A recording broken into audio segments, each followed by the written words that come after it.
हर साल 1 नवंबर का दिन इंडियन आर्मी के लिए बेहद खास रहता है, क्योंकि इस दिन हम भारतीय सेना के उन साहसी योद्धाओं को सलाम करते हैं जो आर्मी एविएशन कोर के नाम से जाने जाते हैं।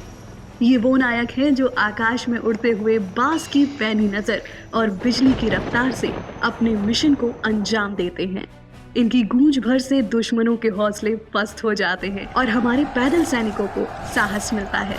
ये वो वीर हैं जो कठिन परिस्थितियों में भी आसमान में अपनी प्रेजेंस से सुरक्षा का एक मजबूत कवच बनाते हैं। ये जाबाज एविएटर्स देश की रक्षा में दिन रात तत्पर रहते हैं। इनका आदर्श वाक्य है सुवेग और सुदृढ़, जिसका अर्थ होता है तेज और मजबूत। ये आदर्श वाक्य मात्र कुछ शब्द नहीं, बल्कि इनके हर काम में झलकता उनका विजन है। चाहे दुर्गम पहाड़ हो, रेगिस्तान या घना सघन जंगल, इनकी गति के साथ मजबूती और विश्वसनीयता दुश्मन के इरादों को धराशायी कर देती है। किसी मजबूत ढाल की तरह ये निडरता से कठिनाइयों का सामना करते हैं। सुवेग और सुदृढ़ उनकी हर उड़ान का संदेश बन जाता है, हर मोड़ पर त्वरित, निर्णायक और भरोसेमंद। कल्पना कीजिए एक ऐसा सिपाही जो धरती को छुए बिना आसमान में मंडराता हुआ हमारे दुश्मनों पर नजर रखता है। दुर्गम पहाड़ों, रेगिस्तान और अनिश्चित मौसम में ये बहादुर योद्धा किसी चट्टान की तरह अडिग रहते हैं। यही नहीं, युद्ध भूमि में ये हमारी सेना के लिए एक अदृश्य ढाल बन जाते हैं।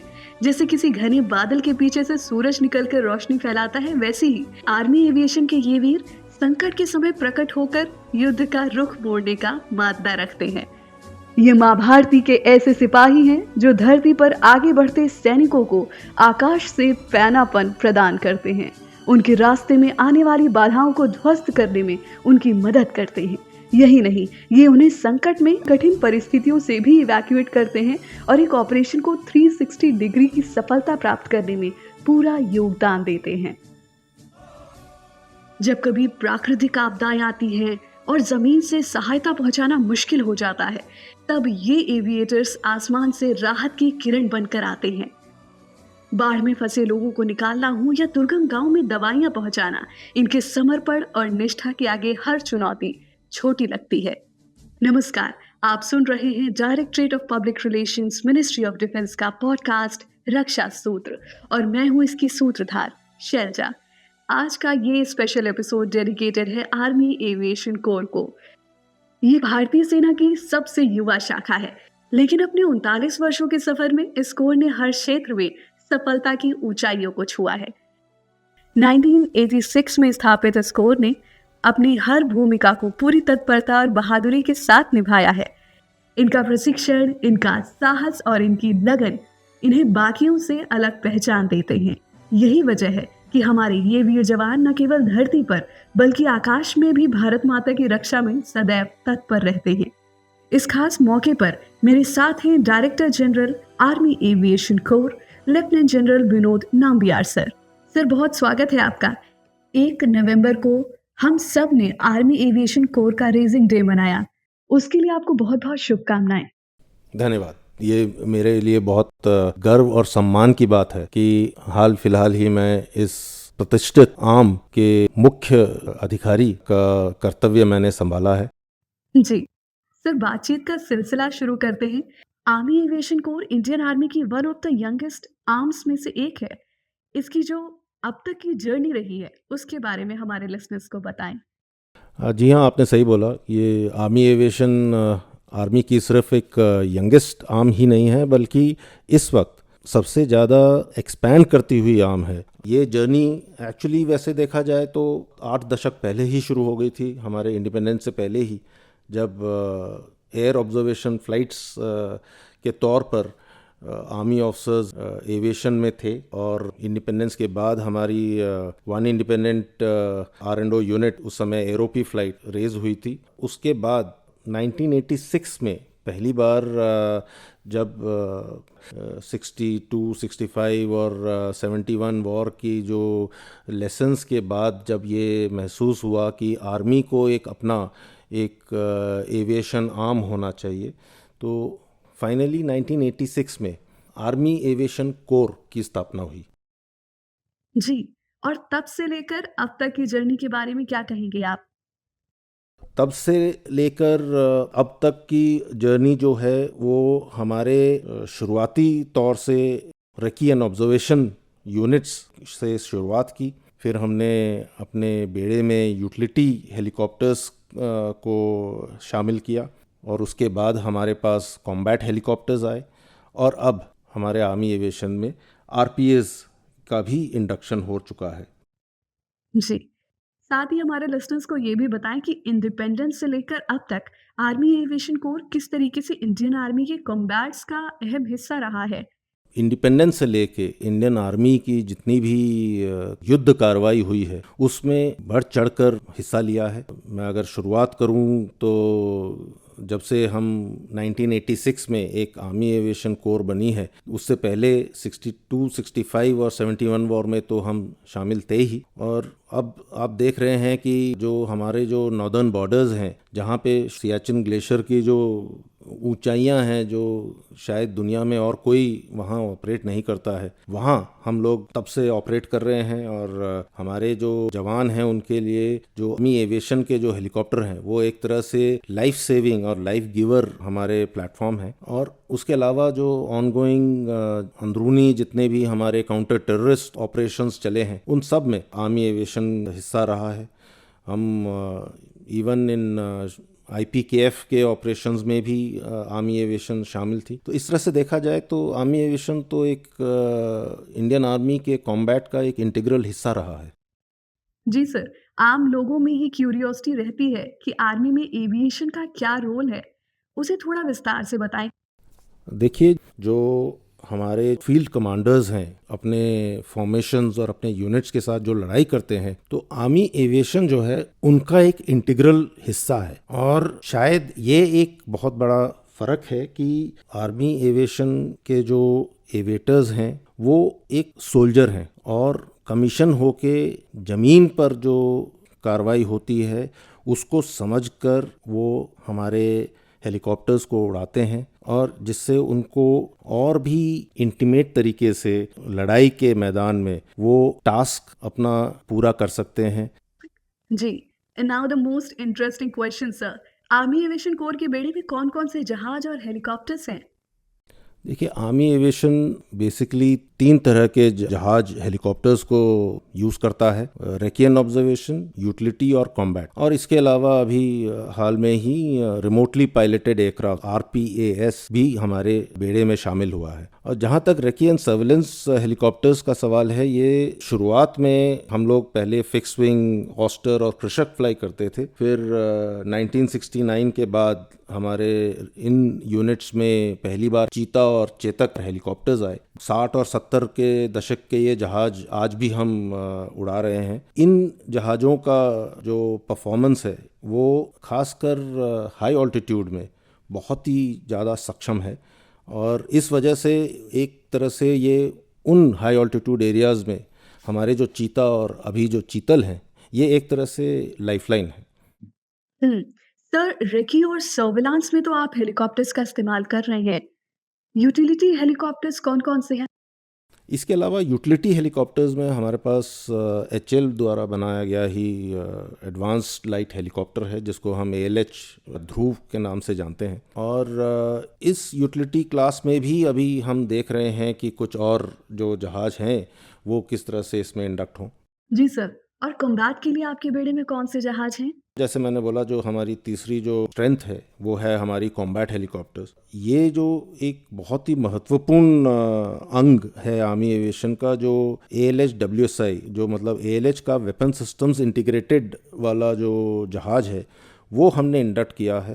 एक तरह से बोला जाए तो हमारे आर्म को एक वेपनाइज्ड प्लेटफॉर्म और एक कॉम्बैट क्षमता जो इसने दी है वो हमें भरपूर दी है। और इसके तहत अब लाइट कॉम्बैट हेलीकॉप्टर्स का एक फ़्लाइट भी हमारे पास इंडक्ट हो गया है। ये भी एचएएल द्वारा ही बनाया गया है। जी सर, और हम जानते हैं कि यूएसए के साथ अपाचे हेलीकॉप्टर्स के लिए कॉन्ट्रैक्ट भी साइन हुआ है, उसके बारे में भी बताएं। ये तो बिल्कुल ही state of the art combat helicopter है जिसका परफॉर्मेंस पूरी दुनिया में एक्चुअली माना जाता है। इसकी जो यूनिट है वो ऑलरेडी अभी रेस हो चुकी है और अभी हम इंतज़ार कर रहे हैं कि इन जहाज़ों की जो डिलीवरी है वो यूएसए से जब हमारे को मिलेगी तो इन यूनिट को हम इसको इक्विप करेंगे। एक और जहां आर्मी एविएशन कोर में नए हेलीकॉप्टर्स आ रहे हैं, वहीं जो मौजूदा हेलीकॉप्टर्स हैं, उनके मॉडर्नाइजेशन के लिए आपकी तरफ से क्या कदम उठाए जा रहे हैं?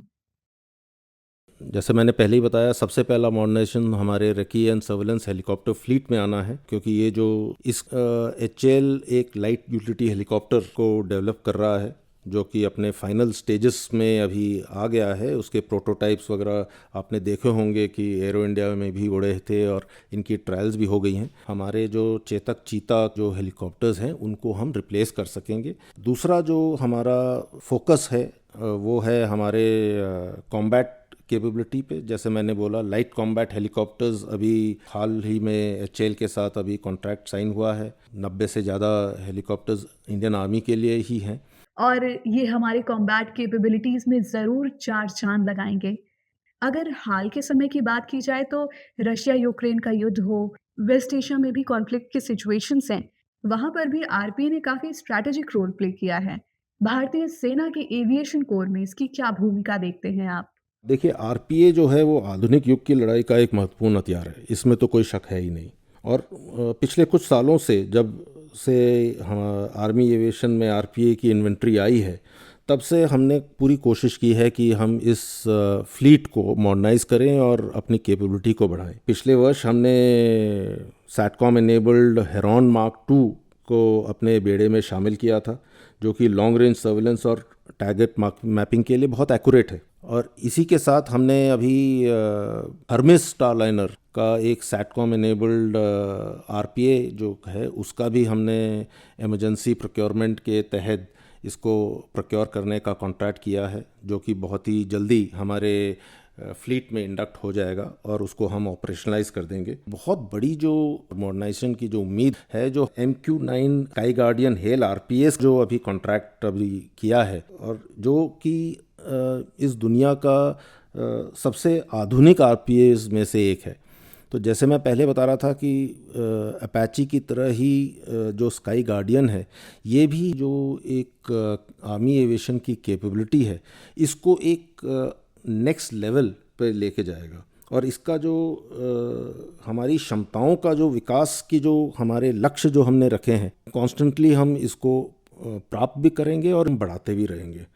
और आरपीएस का जो इन आरपीएस का और हमारे जो कॉम्बैट हेलीकॉप्टर्स का जो इंटीग्रेशन है, वो थर्ड डायमेंशन वॉरफेयर की एक निर्णायक भूमिका निभाने के लिए तैयार हो जाएगी। बिल्कुल सर। और जैसा कि आपने अभी लक्ष्यों का जिक्र किया, 1 नवंबर को आर्मी एविएशन कोर का रेजिंग डे था और ये एक ऐसा मौका होता है जहां हम पास्ट की ग्लोरियस जर्नी को तो याद करते ही हैं, साथ ही आने वाले कल के लिए, फ्यूचर के लिए अपने लक्ष्यों पर भी बात करते हैं। तो आर्मी एविएशन कोर के क्या-क्या टारगेट्स हैं? अपने लिए मैंने कुछ लक्ष्य रखे हैं। उनमें से सबसे ऊपर आता है आर्मी एविएशन की कैपेबिलिटी जो है, इनके प्लेटफॉर्म और उनकी वेपनाइजेशन की और उनके कॉम्बैट कैपेबिलिटी को डेवलप करने की है, वो मेरी सबसे पहली प्रायोरिटी है। इसके अलावा काम में और अपने लक्ष्य में इफ़ेक्टिव हों, इसका एक बहुत इम्पॉर्टेंट हिस्सा ये होता है कि ऑर्गेनाइजेशन और स्ट्रक्चर हो। तो ये मेरा दूसरा मुद्दा है। और पूरा जो फोकस है वो है मेरे ह्यूमन रिसोर्स पे। एविएटर्स हैं, जवान हैं, उनका जो टेक्नोलॉजिकल थ्रेशोल्ड है उसको हम कैसे फ्यूचर वॉर और चैलेंजेस जो हमारे पास आने वाले हैं टेक्नोलॉजी की वजह से, उनको मैं उनके लिए तैयार कर सकूं। जी सर, जैसा कि आपने बात की ह्यूमन रिसोर्सेज की, तो आर्मी एविएशन कोर अपने एविएटर्स को और कॉम्पिटेंट बनाने के लिए किस तरीके से उन्हें तैयार करती है? देखिए, जहाँ तक मेरे जो एविएटर्स हैं उनका जिस तरह से हमारे आर्म में इंडक्शन हो रहा है, उसके ऊपर सोच विचार हो रहा है कि किस तरह से हम उनको इंडक्ट कर सकें, और इंडक्ट करने के बाद उनकी जो ट्रेनिंग की प्रक्रिया है वो किस तरह से हम मॉडर्न और टेक्नोलॉजी के इन्फ्यूजन के साथ उनको आगे फ्यूचर के लिए रेडी कर सकें। जो हमारे एविएटर्स और हमारी जो आरपीएस क्रू हैं, ये हमारी स्ट्रेंथ है। जी। और जब बात स्ट्रेंथ की हो ही रही है तो नारी शक्ति को आर्मी एविएशन कोर में किस तरीके से जगह दी जा रही है? वो क्या रोल प्ले कर रही हैं और किस तरीके से एम्पावर हो रही हैं? जी हाँ, ये इसमें तो कोई दो राय है ही नहीं, और हमारे यहाँ पे कोई ऐसा कोई फ़र्क भी नहीं है। हमारी इंडक्शन में जो हैं वो दोनों मेल और वुमेन ऑफिसर्स दोनों ही आ रहे हैं। अभी हमने करीब 4 साल पहले शुरू किया था, और आज की तारीख में हमारे पास 40 लेडी ऑफिसर्स हैं जो अभी हाम में हैं, और फ्लाइंग भी कर रहे हैं। हेलीकॉप्टर्स और आरपीएस दोनों फ्लाई कर रहे हैं, और मुझे उम्मीद है कि आगे भी हमारे पास और वुमेन ऑफिसर्स आएंगी। जैसे जैसे हम अपना इंडक्शन बढ़ाएंगे, उस तरह से हमारे पास और वुमेन ऑफिसर्स भी आएंगी। और सर, बात करें अग्निवीरों की, अग्निपथ एक ट्रांसफॉर्मेटिव स्कीम है। तो ऐसे में आर्मी एविएशन कोर अग्निवीर्स को लेकर किस तरीके से आगे बढ़ रही है? आर्मी एविएशन में अग्निवीर आ रहे हैं, जैसे बाकी सभी आर्मी के आर्म्स और सर्विसेज में आ रहे हैं। इस वक्त हमारे पास करीब 150 से ऊपर अग्निवीर्स हैं जो ऑलरेडी आ चुके हैं, और जैसे जैसे पास आउट होंगे ये लोग, अपना रिक्रूट होंगे, तो और आएंगे। अभी हमारे यूनिट्स में बिल्कुल इंटीग्रेट हो गए हैं। इनका परफॉर्मेंस भी मैंने देखा है, बहुत ही काबिल तारीफ़ है। जी, साथ ही सरकार का जोर आत्मनिर्भरता इन डिफेंस पर भी है। सर, उसके बारे में आप क्या कहेंगे? आर्मी एविएशन जो है वो तो कंप्लीटली आत्मनिर्भरता के प्रिंसिपल्स पर ही चल रही है। महत्वपूर्ण पार्टनर जो है आत्मनिर्भरता में वो एचएएल है। हमारी जो कॉम्बैट कैपेबिलिटी है, जिसमें हम एंटी टैंक मिसाइल्स भी देख रहे हैं, उसमें भी हम आत्मनिर्भरता के ही पथ पर चल रहे हैं।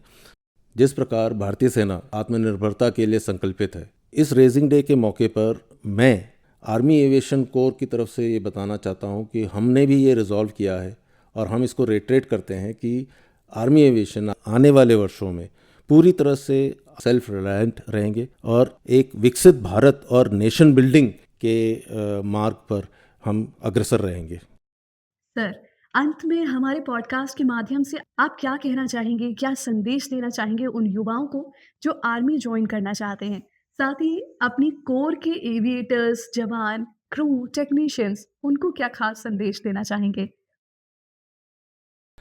देखिए, पहला मैसेज तो उन लोगों के लिए है जो शायद अभी आर्मी में सोच रहे हैं कि आर्मी ज्वाइन करेंगे, तो उनके लिए तो ये मैसेज है कि आपके लिए आर्मी एविएशन एक बहुत बड़ा अपॉर्चुनिटी है कि आप आर्मी में भी हैं और एक हेलीकॉप्टर या आरपीए भी फ्लाई कर रहे हैं, तो आप एक तरह से सोल्जर भी हैं और एक पायलट भी हैं। और आपका जो काम है वो पीस में और लड़ाई में ज़्यादा फ़र्क नहीं है। आप मान के चलिए कि आप एक तरह से हमेशा ऑपरेशंस में ही हैं। तो ये एक मोटिवेशन होना चाहिए लोगों को आर्मी एविएशन ज्वाइन करने का। और मेरे आर्म में जो फ़िलहाल अभी ऑफिसर्स और जवान हैं, उनके लिए तो मैसेज मेरा बहुत ही क्लियर है कि आप एक ऐसे आर्म का हिस्सा हो जो अपनी प्रतिष्ठा और प्रोफेशनलिज्म के लिए जाना जाता है, और इसका पूरा दारोमदार हम सब के कंधों पे है, और ये हमारा रिस्पॉन्सिबिलिटी बनता है कि हम इस आर्म की जो इस स्टैंडर्ड और रेपुटेशन है, इसको हम बरकरार रखें। और सर, जो हमारे वेटरन्स हैं आर्मी एविएशन कोर के, उनको आप क्या संदेश देना चाहेंगे रक्षा सूत्र के माध्यम से? रक्षा सूत्र पॉडकास्ट के माध्यम से मैं ये कहना चाहूँगा, देखिए, पहला मैसेज तो उन लोगों के लिए है जो शायद अभी आर्मी में सोच रहे हैं कि आर्मी ज्वाइन करेंगे, तो उनके लिए तो ये मैसेज है कि आपके लिए आर्मी एविएशन एक बहुत बड़ा अपॉर्चुनिटी है कि आप आर्मी में भी हैं और एक हेलीकॉप्टर या आरपीए भी फ्लाई कर रहे हैं, तो आप एक तरह से सोल्जर भी हैं और एक पायलट भी हैं। और आपका जो काम है वो पीस में और लड़ाई में ज़्यादा फ़र्क नहीं है। आप मान के चलिए कि आप एक तरह से हमेशा ऑपरेशंस में ही हैं। तो ये एक मोटिवेशन होना चाहिए लोगों को आर्मी एविएशन ज्वाइन करने का।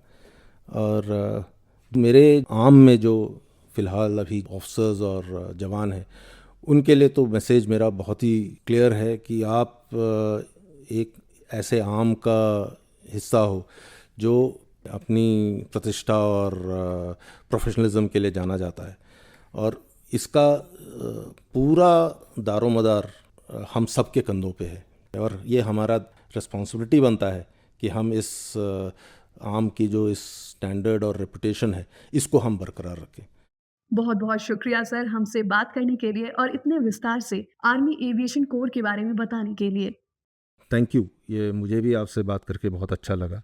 तो मैं अंत में अब अपने आम के सभी रैंक और परिवारों को फिर से शुभकामनाएं देता हूं, और यही प्रार्थना करता हूं कि भविष्य में उनकी सफलता और उपलब्धियों की ही कामना करूं। और थैंक यू सो मच। जय हिंद। दोस्तों, आई होप आपको ये एपिसोड अच्छा लगा होगा। आर्मी एविएशन कोर के एविएटर्स तो आसमान पर अपनी छाप छोड़ ही रहे हैं, साथ ही बिहाइंड द सीन्स क्या कुछ होता है, ये सब हमने आज अपने इस खास एपिसोड में जाना। और आज जो हमारे खास मेहमान रहे, आर्मी एविएशन कोर के director general lieutenant general Vinod Nambiar sir से जाना। रक्षा सूत्र का हर एपिसोड अपने आप में गौरव गाथा की ऐसी कड़ी बनता जा रहा है जो देश के यूथ के लिए काफी रोमांचक भी है और प्रेरणादायक भी है। आपने हमारे बाकी के एपिसोड सुने? अगर नहीं सुने तो अभी हमारे पॉडकास्ट चैनल को सब्सक्राइब करें और सभी एपिसोड्स को सुने। मैं मिलती हूँ आपसे अगले एपिसोड में। धन्यवाद। Jai Hind. Directorate of public relations, ministry of defence के इस पॉडकास्ट का निर्देशन public relations officer defence Manoj Rotkiwal और ब्रॉडकास्टिंग ऑफिसर आनंद सौरभ द्वारा किया गया है।